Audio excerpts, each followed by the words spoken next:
தேசத்தின் அதிகாரத்தை நான் பறிக்கிறேன்.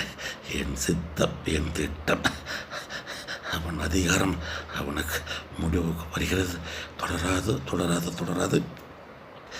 ஏ தேசத்தின் அதிகாரம் ஒருவனுக்கு கொடுக்க நான் ஆயத்தமாக இருக்கிறேன்.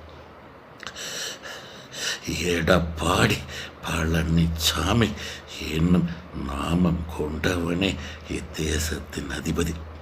எடப்பாடி பழனிசாமி என்னும் நாமம் கொண்டவனே இத்தேசத்தின் அதிபதி. எடப்பாடி பழனிசாமி என்னும் நாமம் கொண்டவனே இத்தேசத்தின் அதிபதி. இது எனது தேர்தல் முடிவு. இது எனது தேர்தல் முடிவு. இது எனது தேர்தல் முடிவு. உறுதியானது உறுதியானது உறுதியானது.